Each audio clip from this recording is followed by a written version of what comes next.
Começa agora um programa que traz tudo sobre o livro mais lido em todos os tempos. Apresentamos O Som do Livro.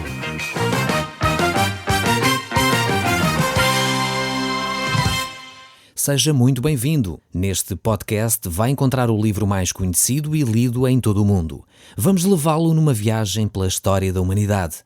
Este é um audiolivro para si, para a sua família e sociedade em geral. Contextualização e comentários de Paulo Chaveiro. Certamente está lembrado que no último programa nós deixámos o apóstolo Paulo em Jerusalém. Ele recebeu um grande acolhimento dos irmãos da igreja de Jerusalém, mas mesmo assim alguns cristãos não ficaram muito satisfeitos, essencialmente aqueles que ainda consideravam que o judaísmo deveria ser preservado e deveria ser mantido. Nós falámos também como ele fez essas viagens por quase todo o Império Romano. Então o apóstolo Paulo regressava da sua viagem e normalmente então ele ia à igreja de Antioquia apresentar o relatório. Porém agora nesta última viagem que ele faz, ele vai até Jerusalém. E é lá então que ele vai servir a Deus. Ele também tinha levantado nesta última viagem uma oferta para levar aos crentes necessitados de Jerusalém. E quando lá chegou, não somente os crentes o escutaram com grande alegria aquilo que Deus estava a fazer, mas essencialmente também alguns homens que ali andavam, mesmo não sendo cristãos, ficaram satisfeitos com aquilo que Deus estava a fazer e, tendo mais, que receberam algumas ofertas para as suas necessidades. Os crentes disseram também que Paulo era de facto alguém que vinha da parte de Deus e trazia a palavra de Deus para ele. E o apóstolo Paulo tinha testificado exatamente isso quando viajou por todo o Império Romano, levando a pessoa de Jesus Cristo àqueles que não o conheciam. Agora estamos neste contexto. O apóstolo Paulo encontra-se ali em Jerusalém e agora ele vai voluntariamente para oferecer um ritual, um voto que ele tinha feito. Ele iria dirigir-se ao templo a fim de pagar esse voto. E nós estamos então no capítulo 21. Se você tiver uma Bíblia, eu recomendava que abrisse neste capítulo 21 do livro dos Atos e vamos ler a partir do verso 22. Diz assim o texto bíblico: E agora que fazes? Sem dúvida saberão que estás de volta. Lembramo-nos do seguinte: temos aqui 4 homens que se preparam para rapar a cabeça e fazerem um voto. Vai com eles ao templo, rapa também a tua cabeça e paga para que a deles também seja rapada.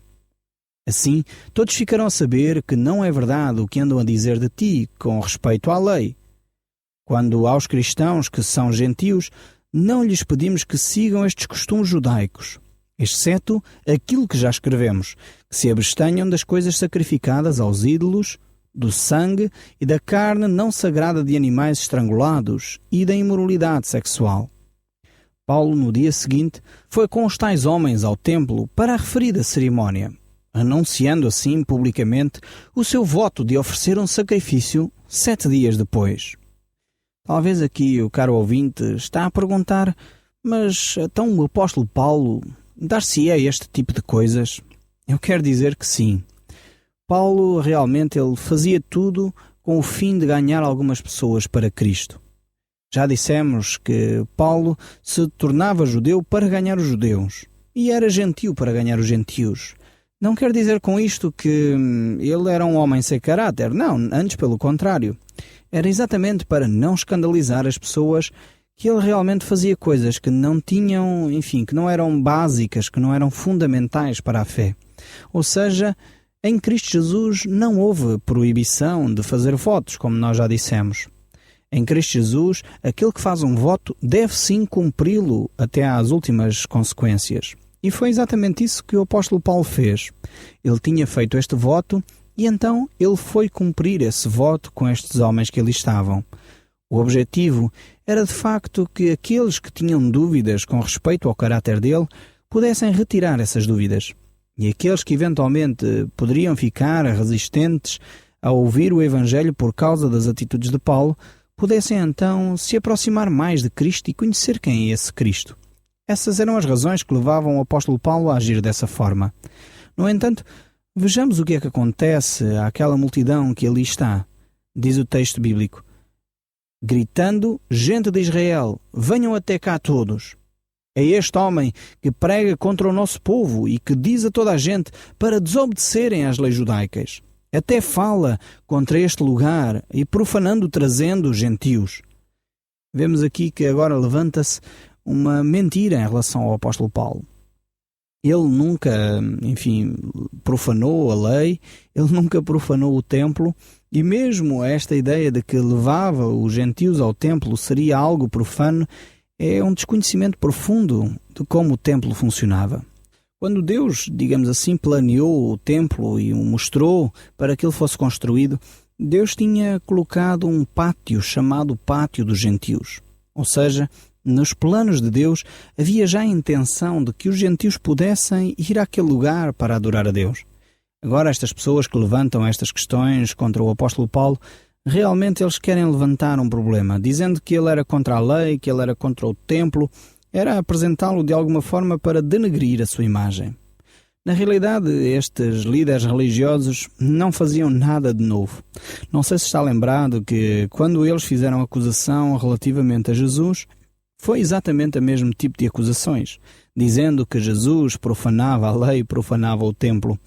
Realmente estes fariseus, estes líderes religiosos daquela época, tinham sempre a mesma metodologia, ou seja, eles tinham sempre a mesma maneira de fazer acusações, e ainda por cima sendo acusações mentirosas e falsas. Paulo não estava de forma alguma contra o povo, contra a lei ou contra o templo, antes pelo contrário. Foi exatamente por isso que ele foi cumprir este voto. Foi exatamente por isso que ele se dirigiu ao templo para ali poder então apresentar o seu voto e mostrar como ele ama a palavra de Deus. Quando esta questão de facto surge relativamente ao apóstolo Paulo, sempre as pessoas inventam mentiras, seja contra o apóstolo Paulo ou seja contra outro cristão qualquer. Sempre que tentam denegrir a imagem de um cristão, sempre isso é feito através da mentira. E nós sabemos quem é o pai da mentira. O pai da mentira, diz a palavra de Deus, é Satanás. Por isso ele arranja mentiras que normalmente tocam no coração do povo, de forma a que o povo se revolte, para que o povo possa agir contra aqueles que são servos de Deus. O verso 29 diz, é que naquele mesmo dia tinham visto na cidade com Trófimo, gentio de Éfeso, julgando que Paulo o levara ao templo. Como vemos, a pessoa viu uma situação num canto da cidade e então extrapolaram logo a ideia, pensando que este homem, Trófimo, tinha ido ao templo com o apóstolo Paulo. Na religião dos judeus, os gentios não podiam entrar na parte mais sagrada do templo, tinham que ficar, como eu disse, nessa parte do pátio dos gentios. Aí era reservado aos gentios. Mas, de facto, Deus não faz acepção de pessoas. Em Cristo Jesus, todos nós temos acesso direto a Deus. Não necessitamos mais de sacerdotes, não necessitamos mais de templos para nos dirigirmos a Deus. Foi exatamente isso que Jesus Cristo disse àquela mulher samaritana quando ele fala no Evangelho de São João, no capítulo 4. E ela lhe pergunta a Jesus, Senhor, onde é que nós devemos adorar? Qual é o lugar certo para a adoração a Deus? E Jesus diz que não há lugar certo para a adoração a Deus. Os verdadeiros adoradores são aqueles que adoram a Deus em espírito e em verdade. Ainda hoje em dia, muita polémica se levanta sobre santuários, lugares santos, lugares de adoração corretos ou não. A palavra de Deus nos mostra que o lugar correto para adorarmos a Deus é no nosso coração. É em espírito e em verdade. Você pode estar no lugar mais sagrado, pode subir ao Monte Sinai ou ir a um tabernáculo ou um templo sagrado em qualquer parte do mundo, mas se você não adorar a Deus em espírito e em verdade, de nada lhe serve estar nesse lugar. Então Jesus Cristo mostrou isso de uma forma muito clara. E o apóstolo Paulo também já sabia isso. Portanto, as superstições e as suposições sobre o que é certo ou o que é errado no sítio certo para adorar a Deus, de nada serviam. Não vale a pena nós pensarmos que há um sítio certo para adorar a Deus, quando esse sítio certo, essa religião, exclui então alguns dessa adoração, daqueles que querem adorar a Deus, e os exclui simplesmente por não serem de um povo determinado.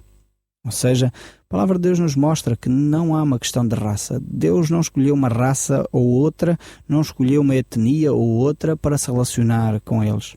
Não, Deus escolhe todos de igual forma. E Jesus Cristo, quando morreu, morreu por todos de igual forma. Quando ele foi crucificado para que todos os povos, todas as etnias, todos os grupos culturais pudessem se aproximar de Jesus Cristo. Se pudessem arrepender dos seus pecados, buscar o perdão em Cristo Jesus e ter então esse relacionamento com Deus. Mas continuando a olhar então para o verso 30 aqui do nosso texto bíblico, ele diz: toda a população da cidade ficou alvoroçada com estas acusações e seguiu-se grande tumulto. Paulo foi então arrastado para fora do templo, cujos portões logo se fecharam.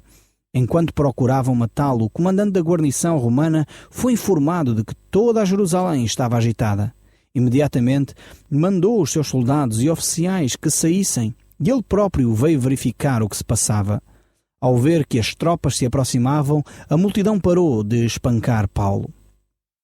Temos aqui então este cenário, um cenário de grande agitação social.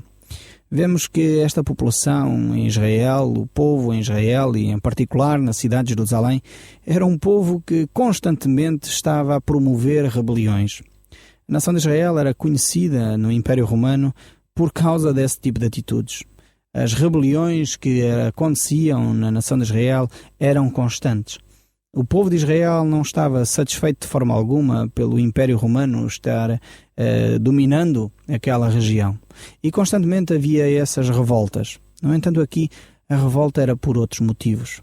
Por isso mesmo, assim que ouviu, este general romano ouviu que havia um tumulto, ele mobilizou todos os seus oficiais, toda a sua tropa para acalmar e serenar os ânimos. E ele dirigiu-se então a este lugar. Agora ele está nesta situação difícil, o apóstolo Paulo a ser espancado pela multidão, e chega ali então o comandante romano. E diz o verso 33 deste capítulo 21 do livro dos Atos: o comandante prendeu-o, mandou que o acorrentassem com correntes dobradas e perguntou à multidão quem era e o que fizera. Uns gritavam uma coisa, outros outra. Vendo que naquele tumulto e confusão não conseguia entender nada, ordenou que o levassem para a fortaleza. Aqui temos o apóstolo Paulo, que se acha agora nas mãos das autoridades. Ele estava a ser espancado violentamente pelas multidões. E então chega este oficial romano para o livrar, digamos assim. Quando ele se aproxima, ele não entende o que está a acontecer. Provavelmente pensava que ele era um vilão, alguém que estava a maltratar alguém, e por isso a multidão se exaltou e travou este bandido. Mas ele vai conhecer quem é este apóstolo, quem é este homem que a população estava a maltratar. O verso 35 diz: ao chegarem às escadas, a multidão mostrou-se tão violenta que os soldados levantaram Paulo aos ombros para o proteger. E enquanto o povo se comprimia por detrás, gritando: matem-no, matem-no! Ao ser levado para dentro, Paulo perguntou ao comandante: posso dizer alguma coisa? Sabes grego? Perguntou por sua vez o comandante. Não és aquele egípcio que chefiou a revolta há uns tempos atrás e levou consigo 4.000 revoltosos para o deserto? O comandante romano pensava que o apóstolo Paulo era de facto um rebelde. Era alguém que estava a incentivar a multidão à revolta contra os romanos, e ele pensava isso. No entanto, ficou surpreendido pelo apóstolo Paulo pedir para falar à multidão. Ele agora está a ser levado para a prisão. E esta ida para a prisão é de alguma forma para o proteger até, pois na mão da multidão certamente o apóstolo Paulo seria espancado, possivelmente até à morte. Só que Deus tinha outros planos para Paulo, e não era que ele ficasse em Jerusalém morto. Deus de facto tinha outros planos para este apóstolo. O texto bíblico continua este diálogo. Não, respondeu Paulo àquela pergunta que o general romano tinha feito, se ele era um revoltoso. E ele disse: não, respondeu Paulo, sou judeu de Tarso, na Cilícia, uma cidade bastante importante. Peço autorização para falar a esta gente. O comandante concordou, e Paulo, de pé nos degraus, fez um gesto ao povo para que se acalmasse. Em breve houve silêncio, e Paulo disse em aramaico o seguinte: irmãos e pais, escutem-me no que vou dizer-vos em minha defesa. Paulo falou em grego para a autoridade, para o comandante, e imediatamente se dirigiu ao povo na língua hebraica, na língua oficial daquela época. Esta era, de facto, a língua pré-definida pela multidão ali em Jerusalém. Eles conheciam e entendiam esta linguagem. Então estamos agora em Atos capítulo 22 e vamos continuar a ler o texto. Quando o ouviram falar em aramaico, o silêncio tornou-se ainda maior. Sou judeu, nascido em Tarso, cidade da Cilícia, mas educado aqui em Jerusalém sob o ensino de Gamaliel, e cujos pés aprendi a seguir com muito cuidado as nossas leis e costumes. O meu anseio era honrar a Deus em tudo o que fazia, tal como vocês procuram fazer hoje. Aqui estas palavras do apóstolo Paulo certamente surpreenderam muito os judeus que ali estavam. Em primeiro lugar, surpreenderam-nos porque ele fala na própria língua do povo, em aramaico. Em segundo lugar, ele surpreendeu aquele povo porque ele aprendera com um dos melhores ensinadores da lei, Gamaliel. E isto realmente era surpreendente para aquele povo. Naquela época, ter um professor privado e Gamaliel, logo um dos principais professores daquela época, era um privilégio só para alguns. Então, quando eles ouviram esta descrição do apóstolo Paulo, certamente ficaram com muita atenção para aquilo que ele iria dizer. Estamos no verso 4 e diz assim: assim persegui os seguidores do caminho até à morte, prendendo-os e entregando-os à prisão, tanto homens como mulheres. O supremo sacerdote pode confirmá-lo, ou até qualquer membro do conselho, pois pedi-lhes para que me passassem cartas para os dirigentes judaicos em Damasco, com instruções para me deixarem trazer acorrentados para Jerusalém qualquer cristão que encontrasse para ser castigado. Aqui o apóstolo Paulo está a falar acerca do seu testemunho pessoal, aquilo que lhe aconteceu. Como ele era antes de ter esse encontro especial com Jesus Cristo. Ele era um judeu bastante zeloso, mais zeloso que qualquer um que ele estava naquela multidão, ao ponto de ele próprio ter autorização do sumo sacerdote para perseguir e matar e maltratar os cristãos. E ele diz ainda: ia eu pela estrada de Damasco, quando subitamente, cerca do meio-dia, brilhou em torno de mim uma luz muito forte vinda do céu. Caí por terra e ouvi uma voz que dizia: Saulo, Saulo, por que me persegues? O apóstolo Paulo agora, ele está a relatar o que aconteceu, como ele encontrou Jesus Cristo. E essa voz que vinha dos céus era o próprio Jesus que estava a perguntar ao apóstolo Paulo, ao Saulo naquela altura: por que me persegues? Então, perseguir um dos cristãos era a mesma coisa que estar a perseguir Jesus Cristo. E por isso ele pergunta: quem és tu, Senhor? Sou eu, Jesus de Nazaré, a quem tu persegues. Os homens que estavam comigo viram a luz, mas não compreenderam as palavras. E eu disse: que devo fazer, Senhor? E o Senhor disse-me: levanta-te, entra em Damasco, e aí te será dito o que deves fazer. O apóstolo estava agora diante desta situação. Uma luz forte que brilhava ao seu redor, e agora ele deveria ser conduzido para Damasco. E ele foi conduzido pelos seus companheiros até Damasco, pois ele tinha ficado cego. Aí Ananias, homem obediente a Deus, que observava escrupulosamente a lei e que gozava da consideração de todos os judeus de Damasco, veio ver-me e, chegando-se junto de mim, disse: irmão Paulo, recupera a vista. E naquele momento consegui ver. Então disse-me: o Deus dos nossos pais escolheu-te para conheceres a sua vontade, veres o justo e ouvi-lo falar. Deverás levar a sua mensagem a toda a parte, contando o que viste e ouviste. Agora não te demores, levanta-te e vai batizar-te, e lava os teus pés invocando o nome do Senhor. Vemos que o apóstolo continua a relatar a sua experiência de vida, a dizer como ele encontrou Jesus e o milagre que Deus estava a operar na sua vida. Um dia depois do meu regresso a Jerusalém, quando orava no templo, tive uma visão em que Jesus me disse: apressa-te, sai de Jerusalém, pois não te acreditarão quando tu lhe falares acerca de mim. Senhor, respondi, eles sabem sem dúvida que meti na prisão e espanquei os membros de todas as sinagogas que criam em ti. E quando a tua testemunha Estevão foi morta, lá estava eu manifestando a minha aprovação ao tomar conta da roupa dos que o apedrejavam. Mas o Senhor disse-me: sai de Jerusalém, pois vou mandar-te para longe para os gentios. O apóstolo contava a sua experiência diante dos seus inimigos, uma história incrível de como Deus tinha agido, mas mesmo assim Estas pessoas não criam naquilo que Paulo estava a relatar. O verso 22 diz: a multidão escutou Paulo até ele dizer aquelas palavras, mas ao ouvi-lo, todos gritaram de uma só vez: fora com este homem, matem-no, não é digno de viver, clamando e lançando ao ar as túnicas e terra. Esta agitação toda estava bastante viva. Aquelas pessoas estavam mesmo conscientes daquilo que estavam a fazer. Queriam matar o apóstolo Paulo. Então o comandante levou-o para dentro e ordenou que fossem açoitados para que confessasse o crime, pois pretendia descobrir por que motivo a multidão se enfurecia desta maneira. Quando estavam a amarrar Paulo para o açoitar, este disse a um oficial que se encontrava perto: será legal chicotear um cidadão romano que nem sequer foi julgado? O oficial falou com o comandante e avisou: veja lá o que vai fazer, trata-se de um cidadão romano. O comandante foi ter com Paulo e perguntou-lhe: dizes que és cidadão romano? Sou sim, respondeu Paulo.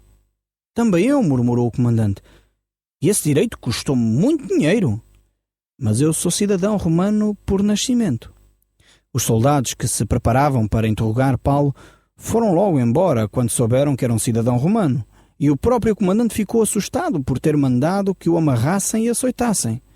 No dia seguinte, tirou-lhe as cadeias, mandou convocar os principais dos sacerdotes para uma sessão com o conselho judaico e trouxe Paulo para, na presença deles, descobrir a causa daqueles tumultos. Vemos que este homem, ao perceber que o apóstolo Paulo era um cidadão romano, começou a tomar mais algum cuidado na forma como estava a proceder. E inicialmente talvez ele tivesse alguns preconceitos, pensando que ele era um judeu, algum revoltoso, como ele próprio pensava, mas quando ele tomou consciência de quem era o apóstolo Paulo, então ele agora vai agir com algum cuidado. O Som do Livro, uma produção da Rádio Transmundial de Portugal.